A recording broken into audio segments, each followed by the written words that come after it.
Hello प्यारे बच्चों, कैसे हैं आप सब। अब हम पढ़ने जा रहे हैं scope of cost accounting. Scope of cost accounting का मीनिंग क्या है कि कौन कौन से एरियाज हैं जहाँ पर क्या है कॉस्ट अकाउंटिंग अप्लाई होता है, या फिर कॉस्ट अकाउंटिंग के अंदर किस किस टर्म को इंक्लूड किया जाता है, उसका कितना स्कोप है। ये कॉस्ट अकाउंटिंग का स्कोप बहुत ज़्यादा ब्रॉड है। पहले इसका स्कोप बहुत ज़्यादा नैरो था, जस्ट क्या किसी प्रोडक्ट या फिर एक्टिविटी की टोटल उस पर कितना खर्चा आया है ये जानना ही कॉस्ट अकाउंटिंग माना जाता था। लेकिन अब बेटा क्या है, सिनेरियो चेंज हो गया है। इसमें बहुत सारी टर्म्स को इंक्लूड किया जाता है, जैसे कि किस टाइप की कॉस्ट है, बजट प्रिपरेशन किया जाता है, प्रॉफिटेबिलिटी एनालिसिस किया जाता है, और बहुत सारी टर्म्स हैं जिसको क्या है कॉस्ट अकाउंटिंग के अंदर स्टडी किया जाता है। अब देखते हैं हम कौन कौन से एस्पेक्ट्स हैं जो कॉस्ट अकाउंटिंग के अंदर आते हैं, जहां पर कॉस्ट अकाउंटिंग का स्कोप है। सबसे पहले है classification of cost. Classification of cost का मीनिंग क्या है, जो सेम नेचर की कॉस्ट है उससे क्या है एक ही जगह पर ग्रुपिंग करना, उनको एक ही जगह पर रिकॉर्ड करना। अब हम कॉस्ट को क्लासीफाई कर सकते हैं उसके एलिमेंट के बेस पर, बिहेवियर के बेस पर, कंट्रोलेबिलिटी के बेस पर, या फिर और भी बहुत सारे फैक्टर्स हैं। सबसे पहले है हम कॉस्ट को क्लासीफाई कर रहे हैं अकॉर्डिंग टू एलिमेंट्स। एलिमेंट्स के अकॉर्डिंग कॉस्ट टू टाइप्स की हो सकती है, direct cost and indirect cost.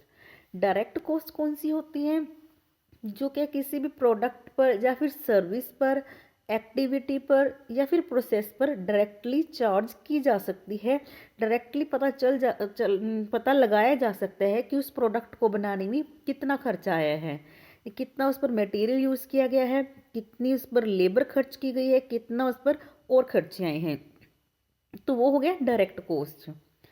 और सेकंड है इनडायरेक्ट कॉस्ट। इनडायरेक्ट कॉस्ट में क्या है, ऐसी कॉस्ट को इंक्लूड किया जाता है जो किसी भी प्रोडक्ट और सर्विस पर डायरेक्टली चार्ज नहीं कर सकती, जैसे कि फैक्ट्री ओवरहेड आ गया, selling and distribution expenses, administration and office expenses, office के जो भी खर्चे होते हैं, जो भी सेलिंग में खर्चे आते हैं, वो हम सब क्या करते हैं, जो हमारे प्रोडक्ट की कॉस्ट है उसमें ऐड करके फिर हम उसे प्रॉफिट मार्जिन इंक्लूड करके सेलिंग प्राइस फिक्स करते हैं।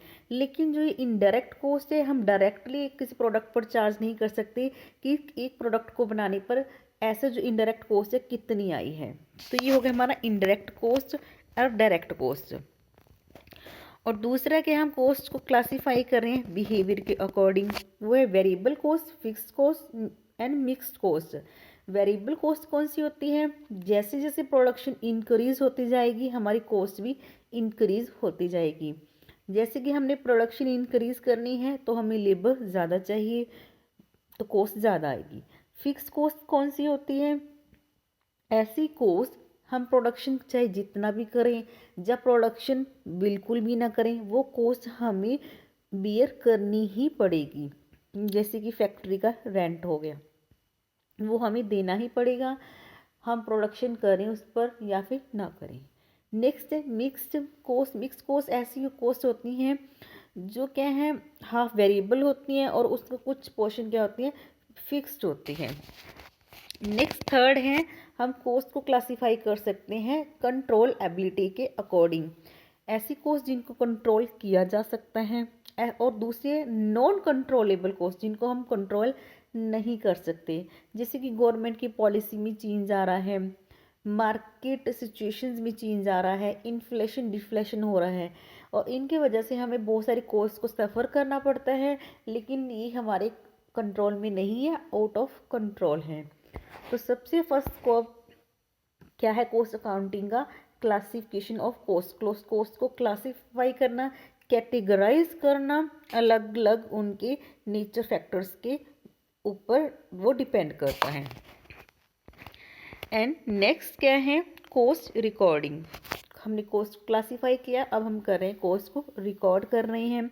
जर्नल में हम पहले रिकॉर्ड करेंगे, फिर हम उनको लेजर में पोस्टिंग कर देंगे, अकाउंट्स को मेंटेन करेंगे।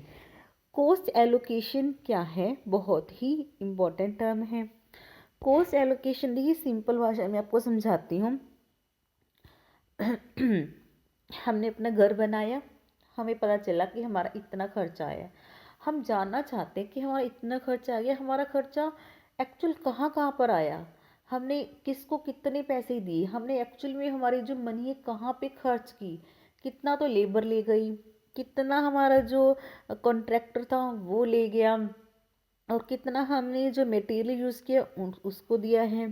तो वो क्या, कॉस्ट को एलोकेशन कर रहे हैं, यानी कि कॉस्ट को चार्ज कर देना, कॉस्ट यूनिट पर, कॉस्ट सेंटर पर, या फिर किसी भी डिपार्टमेंट पर। जैसे कंपनीज में डिपार्टमेंट्स होते हैं, तो कोई भी प्रोडक्ट है वो सभी डिपार्टमेंट्स में से होकर गुजरता है। तो जैसे तो चार्ज किया जाता है कि परचेज डिपार्टमेंट ने इस पर कितना खर्च किया है, फिर उसके मैन्युफैक्चरिंग डिपार्टमेंट ने इस पर कितना खर्च किया है, फिर सेलिंग डिपार्टमेंट ने इस पर कितना खर्च किया है, तो टोटल कॉस्ट हमारी कितनी आ गई। It includes allotments of whole items of cost to cost center or cost unit according to predetermined basis। तो इससे एग्जैक्टली क्या पता चल जाता है कि पैसा हमारा कहाँ खर्च हुआ है। तो knowing this information helps the company use it's resources effectively. हमें पता चल जाएगा कि हमारा कितना खर्चा कहाँ पर हुआ है। अगर लग रहा है कंपनी को कहीं खर्चा ज़्यादा हुआ है, तो कंपनी क्या करेगी, कोशिश करेगी कि नेक्स्ट टाइम जब प्रोडक्शन होगी तो उस पर ध्यान दिया जाए। नेक्स्ट है कॉस्ट डिटर्मिनेशन। अब कॉस्ट डिटर्मिनेशन में हम क्या इंक्लूड करेंगे, कॉस्ट को डिटरमाइन करना, कॉस्ट मेजरमेंट करना। It means computation of cost of individual product की किसी पर यूनिट कॉस्ट, कि एक प्रोडक्ट को, सर्विस को, या फिर एक डिपार्टमेंट को उसकी टोटल कॉस्ट कितनी है। अगर हम 3-4 बिजनेस चला रहे हैं तो हमारी एक इंटरप्राइज की कॉस्ट, टोटल कॉस्ट कितनी है, टोटल कितना उसका खर्चा आ रहा है, per unit cost find out करना। It is essential to know the total cost involved in generating that product or service। हमने कॉस्ट को एलोकेट कर दिया, हम टोटल कॉस्ट फाइंड आउट करेंगे। नेक्स्ट है कॉस्ट कंपैरिजन। हमें पता चल गया हमारी टोटल कॉस्ट कितनी है, पर यूनिट कॉस्ट कितनी है, वेरिएबल कॉस्ट कितनी है, फिक्स कॉस्ट कितनी है। हम कॉस्ट को कंपैरिजन कर सकते हैं। अब जो इस साल के प्रोडक्शन हुई है उससे हम कंपैरिजन करेंगे पिछले सालों में जो हमने प्रोडक्शन की थी उसकी कॉस्ट कितनी है, या फिर हमारी जैसी ही कोई एक सेम इंटरप्राइज है वो अपने प्रोडक्ट को बनाने में कितनी कॉस्ट को बियर कर रही है, हम उससे कंपैरिजन करेंगे। नेक्स्ट है कॉस्ट कंट्रोल। हमने क्या कंपैरिजन किया, तो हम देखते हैं कि कॉस्ट ज़्यादा आई है या कम आई है। अगर हमारी स्टैंडर्ड कॉस्ट से जो हमारी एक्चुअल कॉस्ट है वो ज़्यादा आई है, तो क्या किया जाता है, रीज़न फाइंड आउट किए जाते हैं कि क्यों हमारी कॉस्ट ज़्यादा आ रही है। तो कॉस्ट को कंट्रोल करने के लिए अलग अलग टेक्निक्स यूज़ की जाती हैं ताकि कॉस्ट कम से कम आ सके और प्रॉफिट है जो बिजनेस का वो इंक्रीज़ किया जा सके। इसमें बहुत सारे टेक्निक्स का यूज़ किया जाता है, जैसे कि standard costing, budget control, quality control. Next one is cost reporting। Cost reporting means communication of cost data।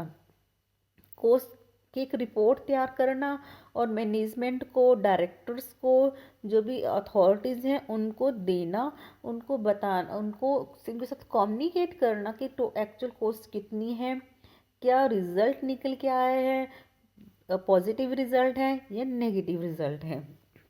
Next है कॉस्ट रिडक्शन। अगर अथॉरिटीज़ को लगता है कि कॉस्ट ज़्यादा है, इतनी कॉस्ट नहीं होनी चाहिए, अगर कॉस्ट ज़्यादा है तो वो क्या है, हमारे बिजनेस के लिए रिस्क है, बिजनेस की प्रॉफिटेबिलिटी को डिक्रीज करेगी, तो कॉस्ट को रिड्यूस करने के लिए टेक्निक्स का यूज़ किया जाता है। नेक्स्ट है cost analysis, refers to measure of cost output relationship. Cost output relationship क्या है, इसे हम इनपुट आउटपुट रिलेशनशिप भी बोल सकते हैं कि किसी प्रोडक्ट को हमने बनाने में इतना इनपुट लगाए हैं तो कितना आउटपुट आया है हमारा। तो फिर क्या किया जाता है, उस इनपुट्स में चेंजेस किए जाते हैं। जैसे कि 4 फैक्टर्स ऑफ प्रोडक्शन होते हैं, लैंड, लेबर, कैपिटल, एंटरप्रेन्योर। तो हमने इन जो फैक्टर्स ऑफ प्रोडक्शन है, इनका एक रेशियो लगाकर हमने इतना आउटपुट रिसीव किया है, तो हम सेटिस्फाई नहीं है हमारे रिजल्ट्स में। तो इन इनपुट्स का रेशियो क्या किया जाता है, चेंज किया जाता है, इंक्रीज डिक्रीज किया जाता है, और फिर देखा जाता है कि कितना आउटपुट आ रहा है। तो इसी को बोलते हैं कॉस्ट आउटपुट रिलेशनशिप और इनपुट आउटपुट रिलेशनशिप। उसे हम बोलते हैं कॉस्ट एनालिसिस। ये क्यों किया जाता है, जो फैक्टर प्रोडक्शन है उनकी रेशियो में चेंज करके क्या किया जाता है, देखा जाता है कि कोई ऐसा रेशियो बनता है जिससे कि आउटपुट क्या है, इंक्रीज की जा सके मैक्सिमम की जा सके। And last one is cost audit. Cost audit के नाम से क्लैरिफाई हो रहा है, कॉस्ट को चेक करना, वेरिफिकेशन करना, जो हमने कॉस्ट अकाउंट बनाए हैं वो करेक्ट है या नहीं, और जो हमने कॉस्ट अकाउंटिंग प्लान बनाया था वो हम उसे फॉलो कर पा रहे हैं या नहीं।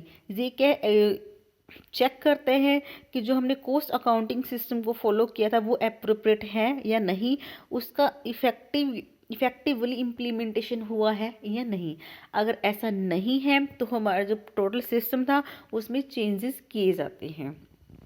तो बेटा ये सारी टर्म्स थी जो क्या है स्कोप ऑफ कॉस्ट अकाउंटिंग के अंदर आती है। आई होप आपको समझ आया होगा बेटा। Thank you.